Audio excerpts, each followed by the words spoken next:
Hey everybody, it's your old pal Robert from ThrillRide.com. How you doing?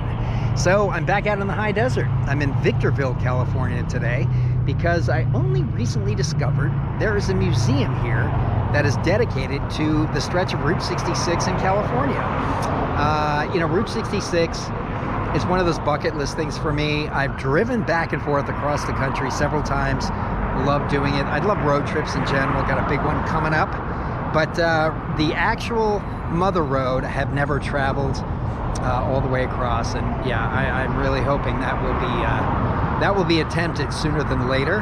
But in the meantime, I thought, yeah, this would be a fun thing to come check out because number one, it's free. You gotta love that. Number two, it's pretty close by, and yeah, number three, I mean, it's a museum. Museums are great. So anyway, let's go inside and see what they have to offer.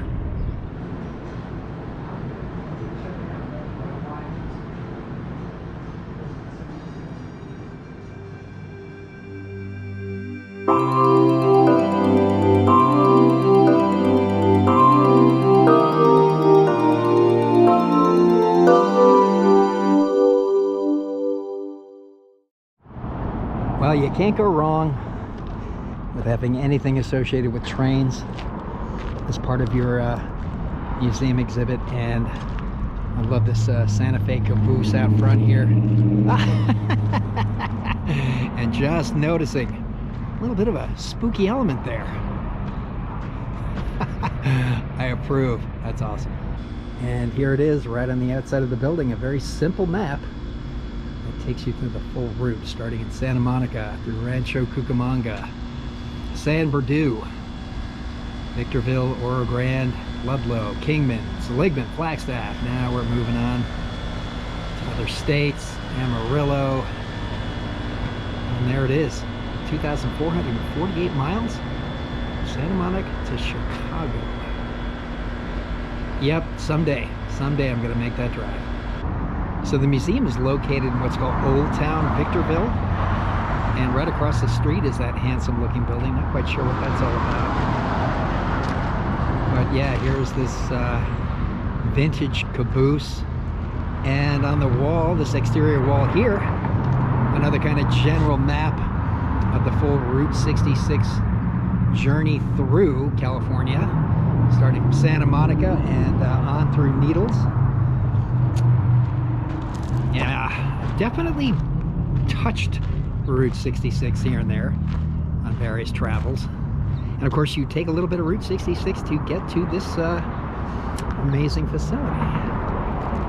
But yeah, I was out at Pacific Park on the Santa Monica Pier back in December, and yeah, that is one of the terminus points. Very cool. I don't know, I guess they call it the end of the road here. I'm never sure if there's an official direction, but it seems to be you start in Chicago and you end out here. There really is something about the American mythos and our love of automobiles and the freedom of the open road. I'm sure there's the same kind of automotive culture in other countries, but I'm only familiar with ours, and it does seem to be kind of woven into part of the pioneer spirit of modern America. Just getting in a car and hitting the open road. There's a romance to it that I really love. Well, I almost walked right past this, but outside there are also some commemorative markers. One here for Earl W. Bascom, June 19, 1906 to August 28, 1995, cowboy, rodeo champion, and artist. And then right next door is this headstone for Brownie, a railroad dog, friend and a pal, 1945. It's so cool. Yeah, and there's a little article up here. Gravestone stands as tribute to Brownie the railroad dog. Nice. Well, there you go. It is officially its own Route 66 roadside attraction. And it looks like the building was built in the late 1930s as Red Rooster and later Les Pyrenees restaurant. And the museum is dedicated to those who lived, passed through, and passed on here. Excellent. And yeah, here on the door is actually the new hours. So they're closed Monday through Wednesday, but do have hours Thursday through Sunday. All right. There we go.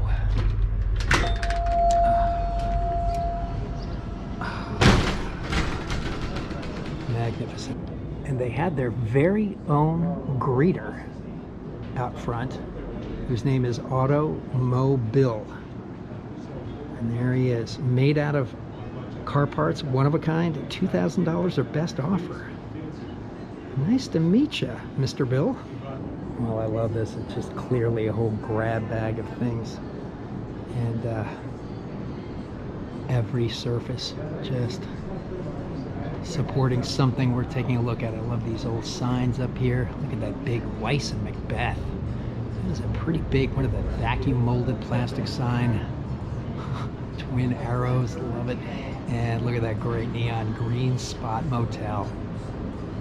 Yeah, I want to go there. And of course the vibe of Route 66, very much a free spirit kind of thing, so you got a lot of cool hippie flower power motifs going on as well. Oh, that's great. Oh wow, just the very front of that bus, and there's another cool display cabinet of all kinds of crazy stuff. Oh man, look at this. The Archies. I definitely owned a couple of Archie singles when I was a kid. Yeah, man, that is one vintage cockpit there. Yeah, it feels like there are items that are very specific to Route 66. And then there are just pieces that are kind of the period during the heyday of Route 66. So it's almost like a time capsule of artifacts from the early days of the Mother Road. This is really neat. There's a whole display of different foreign currencies that people have donated. Yeah, it really is a cool sort of grab bag of little pieces of history that kind of feel unrelated in some ways, but are all somehow connected to the areas in California that Route 66 passes through. Oh, look at this. Here's a photo of something called the Post Theater, some old theater that probably stood on an airbase out here, I'm thinking. Yeah, if you're going to have a room that people are not allowed to enter, it's a pretty good sign for it. Well, that is a piece of history I was not familiar with. California bid on getting the 1939 World's Fair. Obviously lost out to New York, but they made up license plates to promote the bid. That's really neat. I also love old license plates. I actually have the license plate from the first car I ever owned, a used Volvo station wagon. I don't know how I ended up keeping that, but I'm glad I did. And look at this. I'm assuming that's a Packard wheel cover, maybe? Amazing.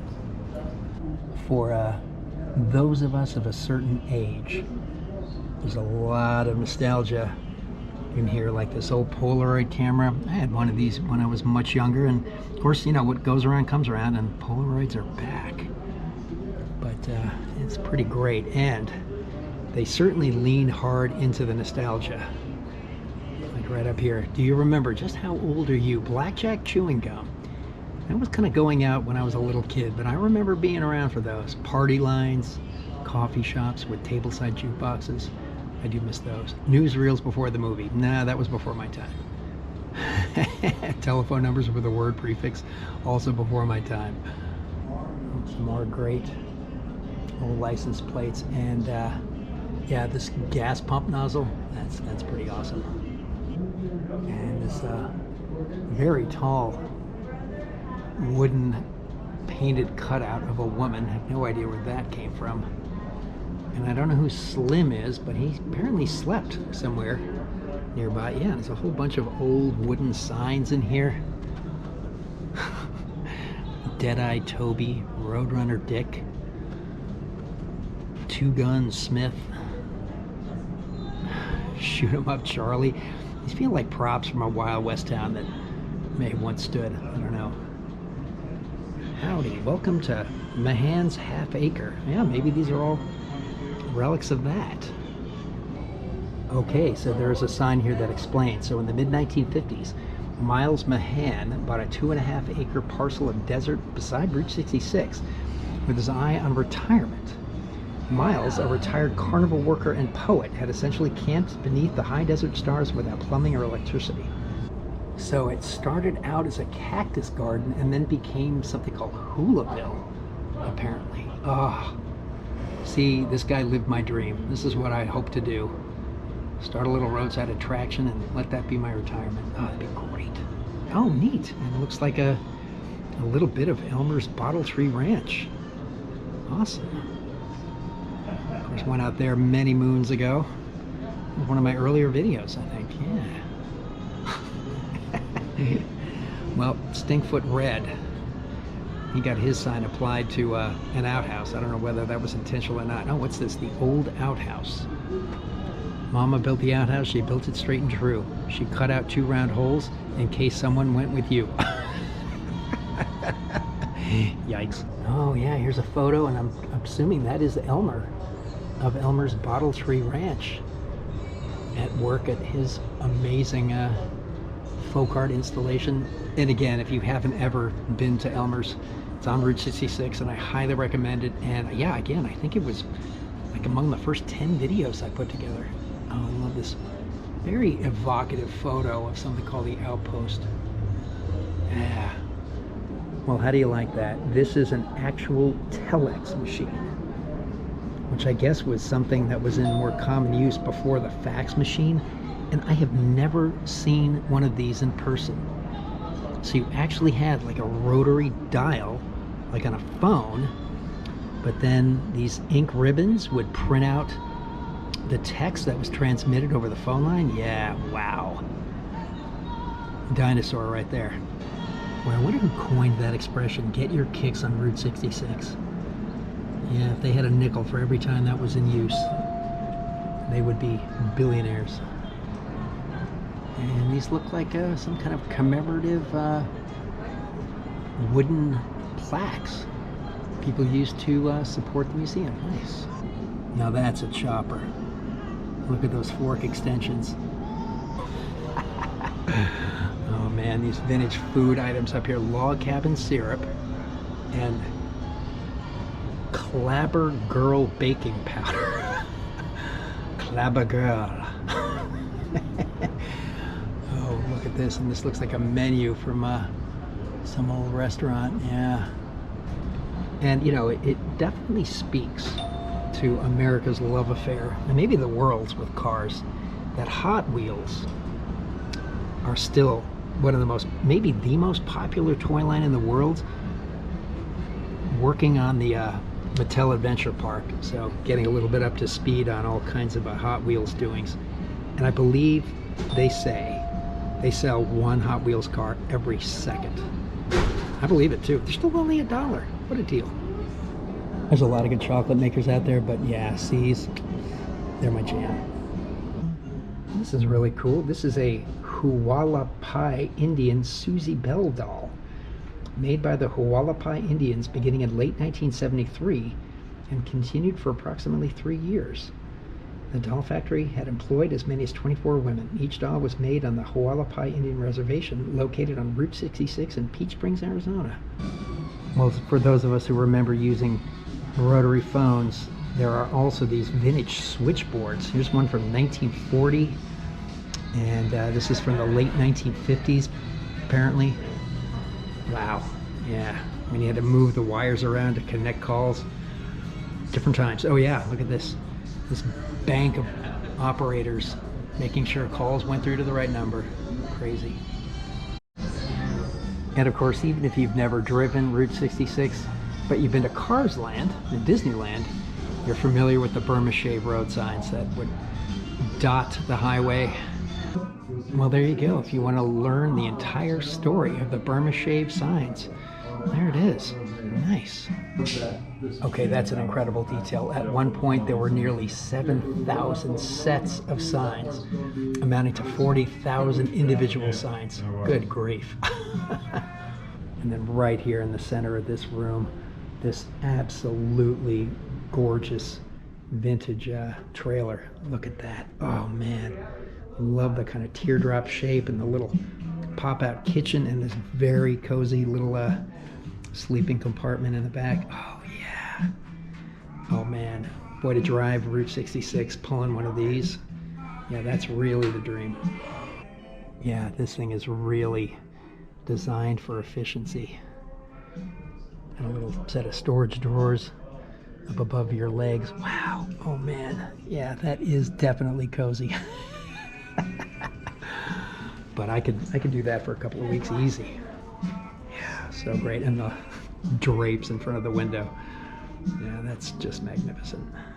Okay, and here's some more railroad history that connects to Route 66, hence the inclusion of the Santa Fe caboose out front.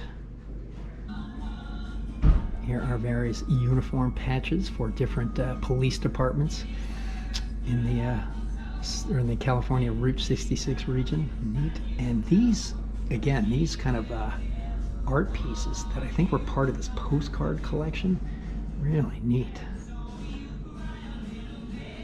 Yeah, it's like every state gets its own explanatory panel.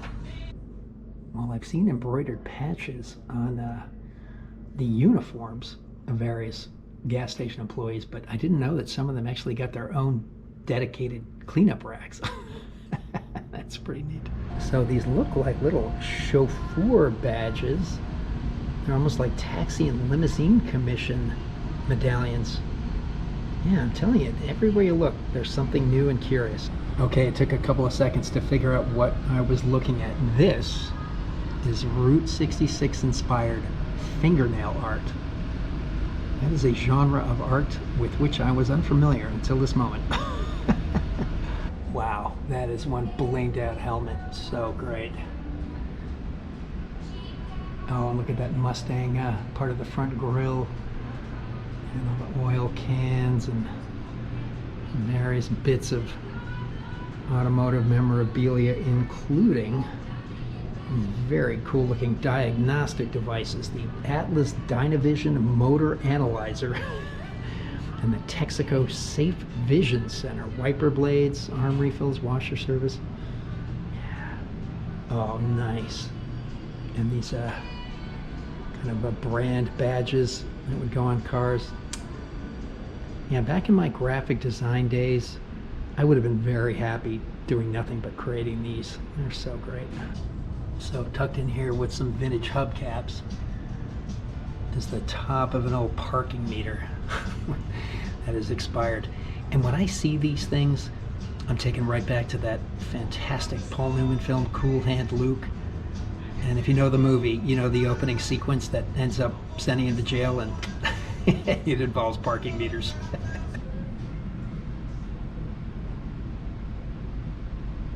So Snippy the Electric Fish is a feature of Route 66 that I've never heard of before today as well.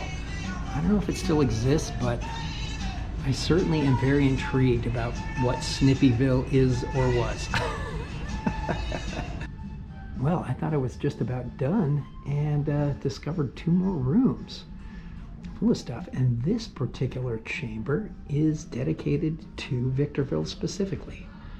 Oh, that is great. On the left is an original room service switchboard from the Turner Hotel on Route 66. That's incredible. Boy, that is some analog tech right there. Yeah. There's a newspaper ad from the Victor Valley News Herald announcing the opening of that Joshua Drive-In Theater, March 29th, 1953. Wow. Yeah, there's a shot of the drive-in theater marquee. Boy, I miss drive-in theaters. And they're kind of making a comeback, but I have not been to one since forever. It's funny, this cover of the Victor Press talking about rodeo pioneers reminded me that apparently a very common dream symbol representing freedom for men way back in the day was the dream of riding a horse. Like that was a symbol of, you know, being able to get up and go and do what you want. And then over time, it got replaced by the car in our subconscious. And I've definitely had car driving dreams, so yeah, it speaks to me. Well, there you go. Victorville was named after a railroader. Guessing his name was Victor. Yeah, there it is. Plan of the town of Victor.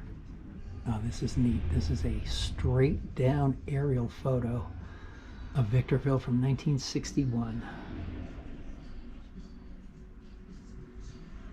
Yeah, you can see we are in the middle of the desert out here. Roy Rogers and Dale Evans certainly very much a part of the mythos of Southern California back in the day, and it looks like here are magazine or newspaper articles that announce both of their passings.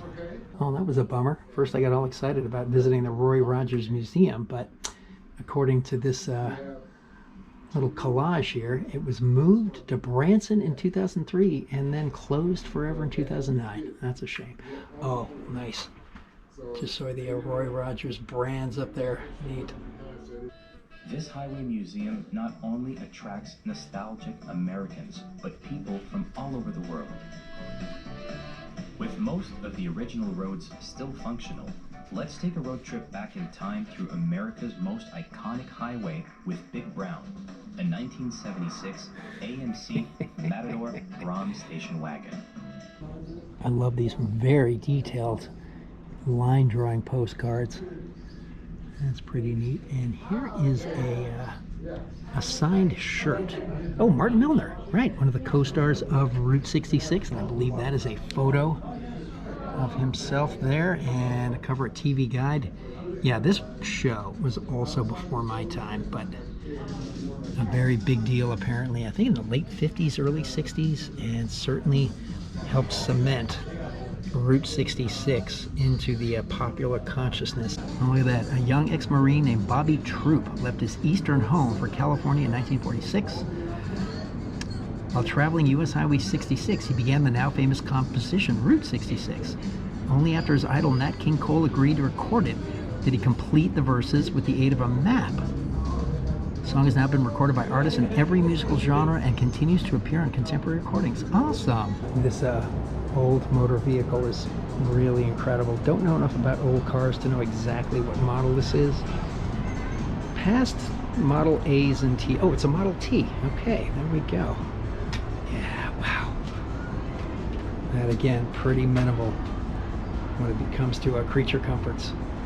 And what's amazing is, growing up as a little boy in Southern California, we lived next to a couple that drove their first car, and they were quite elderly when I knew them, but they drove their first car across the country in the early 1900s when most of the route was dirt roads.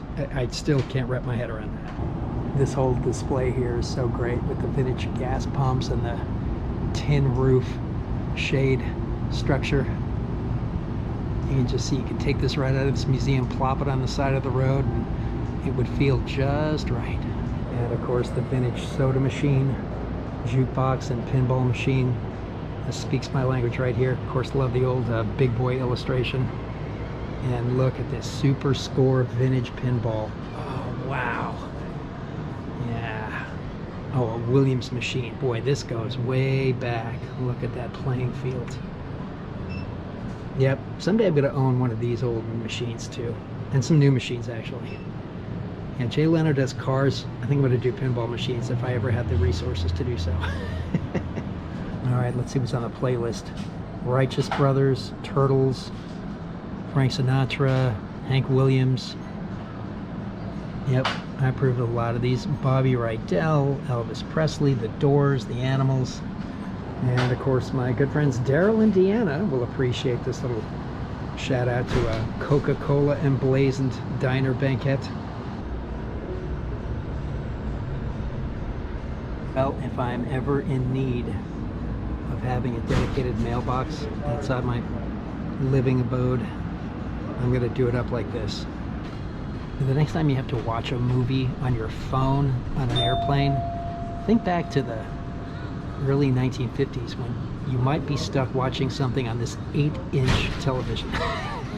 And look at how much box was necessary for that little tube. That's hysterical. I'm telling you, I think Zenith is my favorite retro brand logo. I just love the design. And this vintage Zenith radio is pretty amazing too. I wouldn't vouch for the acoustic majesty of this console radio, it looks like, but what a gorgeous wooden cabinet. That is so nice.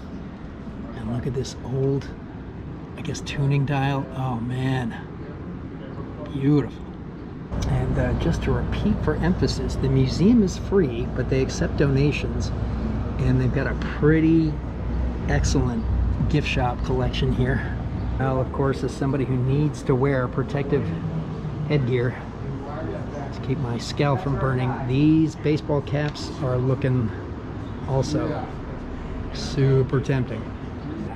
Coffee mugs, shot glasses, yeah, all your classic souvenir items, I got you covered here. Oh, nice. And there is a looks like an unauthorized kind of monopoly, but Route 66 Opoly. That's rad. Eesh, there's a lot of things here I would very much want to walk out with, including one of these shirts. Oh, and look at these gorgeous models under the gift shop counter. That's great. Oh, beautiful. Yeah, love me some models. All right, and these scale models in photography, courtesy of Willem Bohr. Well done, sir. Oh, nice. This is a visitor pin map. People indicating where they've come from to check out this location.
Well, I had to do my part to support the museum, and I think I did a pretty good job.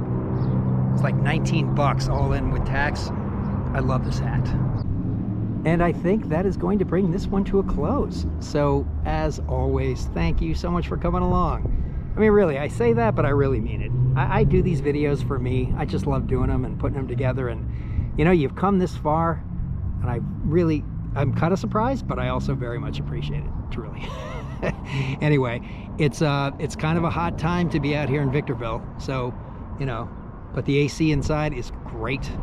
And what a fun collection of stuff. It's just a blast to walk around in there. And once more, free. Oh man, you got to support places like this. So yeah, if you're anywhere nearby, and if you're ever coming along the road itself, it's just off the highway here. So take a stop. All right, take care, and we will catch you in the next one.